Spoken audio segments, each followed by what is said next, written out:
Thank you. What do you care about? Your future? Your family? Your community? What issues do you care about? Poverty, homelessness, the environment, student loan debt? That's probably a pretty big one here, student loan debt. Now, do you think about voting when you think about the issues you care about? Today I'm going to talk to you about voting, but I'm not going to tell you that it's important to vote because it's your civic duty. Nor am I going to tell you to vote because it makes a stronger democracy. Both are true, but I'm going to talk to you about what voting really is. It's about power. The power to affect real change on the issues that you care about. The problem is, young people vote in very low numbers in the US. But it's not because, as the story goes, they're apathetic or they just don't care. They care very much. Rather, it's because our civic and electoral structures are designed in a way that discourages young people from voting, leaving them with a smaller voice in the political process. So, more on that later. First, social change in young people. All over the world, throughout history, young people have driven social change. They've been the spark that has ignited social movements, and without the actions of young people, the world would look a very different place. Here in the US, just in recent decades, young people have been leaders in the civil rights movement, the anti-war movement, the environmental movement, Occupy Wall Street, the fight for LGBTQ rights, Black Lives Matter, and the fight against rising tuition costs right here on our own campus as well, resulting in what the world knows as the UC-Davis pepper spray incident. And yes, it should always be discussed, and it should never be forgotten. So you might ask me, what does voting have to do with social change or social movement? A lot. So we have a very long history in the United States of denying the right to vote. Not to everyone, just to some people, certain groups, and very often with the express purpose of denying their voice, their needs, their desires for social change, often violently, and young people have taken the brunt of this. So some examples of fighting for the right to vote: women's suffrage, the Voting Rights Act, and lowering the minimum voting age from 21 to 18. If you could fight and die for your country in Vietnam, didn't you have the right to vote on that war? Or so young people said, 18-year-olds said, and they eventually did get that right, but not until the war was nearly over. Let me ask all of you here, how many of you voted in the most recent statewide election, November 2014? Raise your hands if you voted. Raise them high. Okay. Well, a decent number. I'm a political sociologist, and I do research on voting behavior. I founded and direct the California Civic Engagement Project here at UC-Davis. And we know from much research in the field that young people, at least in the 20th and 21st centuries, have voted, particularly those age 18 to 24, in much lower numbers than older age groups, some 20, 30, 40 percentage points lower, depending on the election. Now, I study the youth vote nationally and in California, and I'll share some numbers around my research in California. So think for a moment, what do you think the eligible turnout rate was for 18 to 24-year-olds last November here in California? That would be the percentage of those who are eligible to vote, so citizen eligible, whether they're registered or not, what percentage actually voted? Think, and I'm going to show you. Yeah, 8%.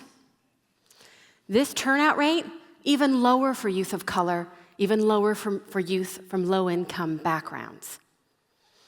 This meant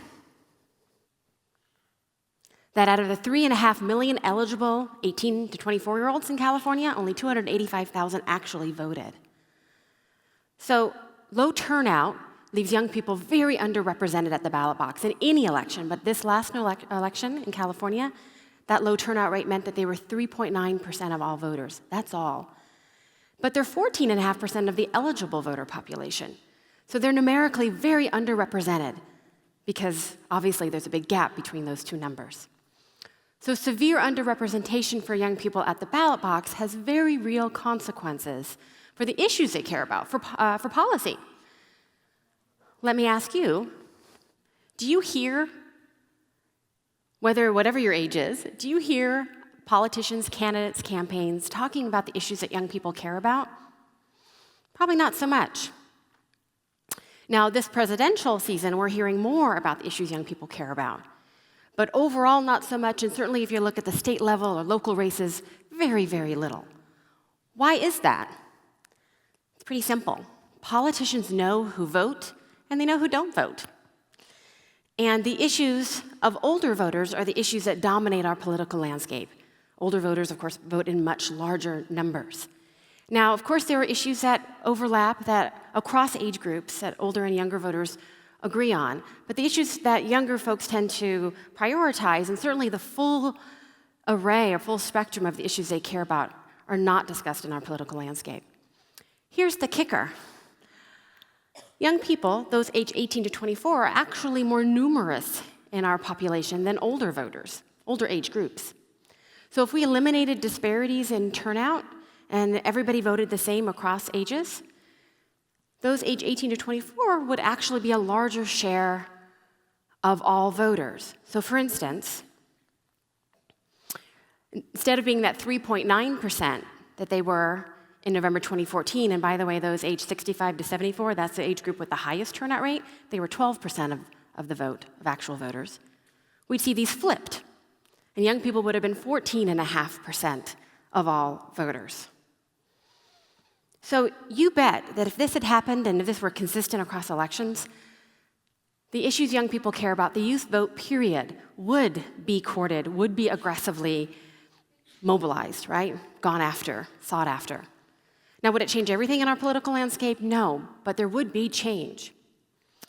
So, if young people are, if they care very deeply about issues, and if they're more numerous, right, they have the power in numbers to affect change on the things they care about and for their communities, then why don't we see more young people voting? Well, our civic structures, our political system more broadly, as it's designed, produces non-voters amongst young people, leaving their voice not heard and leaving them not able to fully realize their power at the ballot box. How? One, we have an abysmal civics education system here in the US, one that has been systematically defunded by all accounts for decades. We gave young people the right to vote, 18-year-olds, in 1971, but then we systematically defunded their civics education after that. Two, the rules and regulations around our electoral system, around getting access to voting, we know from much research disproportionately disadvantages young people. Registration, for instance, the fact that you have to register before you can even vote, elements of registration, like the fact that it's tied to an address. Young people are highly mobile. They move, they lose their registration, they lose their ability to vote. Three, young people get very little outreach and mobilization from campaigns and candidates. Those are still, the way our system is designed, those are still the agents that do most of the mobilization and outreach in our political system. They see young voters as not likely voters, young people as not likely voters. They don't reach out to them in any given election. Young people, again, don't vote, and the vicious cycle continues. And then, four, more broadly, thinking at a societal level, our culture discourages, or at least certainly doesn't encourage in any sincere way, young people to vote. It is completely socially acceptable in the US for a young person or young people not to vote. And we have many negative attitudes about young people in voting, if you listen. So in my research, I hear often from older voters that will say, well, maybe it's not such a bad thing, or maybe it's a very good thing that a young person isn't voting. Wait till they get a little bit older, a little bit more knowledgeable, get a stake in the game, start paying taxes. I'm not so sure I want a young person making a decision for me in my pocketbook. By the way, statistically, all of you in this room are far more informed than the average US voter. And because of things like rising tuition costs, the students among you are working far too many hours, you are paying taxes now, and you have a stake in the game now, not just later. And then I hear young people taking on these negative attitudes and saying themselves, well, I'm not sure if I'm informed enough. I don't know if I know enough about the issues to vote right now, to make a good decision. Maybe I'll wait till I get older. And all of these factors come together and leave young people politically powerless, at least at the ballot box. And they serve to leave young people feeling politically disconnected from the political process, thinking that their vote doesn't matter, that politicians and candidates and campaigns don't care about what they think. And how in the world could voting be an actionable step on the issues I care about? So let's go back to issues. I know that for many of you here in this room, the issues you care about are directly connected to the communities that you're from. And for many of you, the communities that you're from themselves feel politically disconnected. I'm from one of those communities as well. I was raised here in the Central Valley in California, and as I was growing up, I saw all around me communities, including my own, where the people that lived in them weren't doing so well. Poverty, poor educational outcomes, poor access to healthcare, many disadvantages. And as I grew up, I realized that the people in those communities didn't vote. My own parents didn't vote. And the young people voted least of all. And it left the people in those communities, the residents, without a voice and not able to have influence on the decisions that were being made for them. So I became driven to find out why this was. So my pathway to social change, or to change, became eventually to become a researcher and to study and to learn about the mechanisms that are at play that produce non-voters, right, that limit people's voices. Now, I'm a researcher now, and I educate, and I hopefully also, my work leads to affecting change and leading to solutions. But I know that for all of you here in this room, there will be many different pathways, usually not research, that you'll take to realize change or affect change on the issues you care about. But one thing that you can do now is that you can vote as an individual, but you also can be a spark for a social movement around voting. When young people come together, when they do come together in big numbers, it can be very powerful when they come together in big numbers for voting. For example, 2008, electing the first African-American president, youth vote had a lot to do with that. In 2012, here in California, Proposition 30, that's the tax that provided desperately needed educational funding for K through 12 and college. Young people came out in big numbers, and they helped get that passed. So what can you do? There's lots of things you can do. But one thing you can do is to make sure you're registered to vote. If you're not registered, get registered. Get your friends registered. You can actually register right now on your phones online in a matter of minutes. You can go to register2vote.ca.gov. If you're not a California resident, you can go to Rock the Vote, and they'll get you registered. You can also talk about the issues. You can talk about the importance of voting to your peers. You can help change the narrative around voting and young people.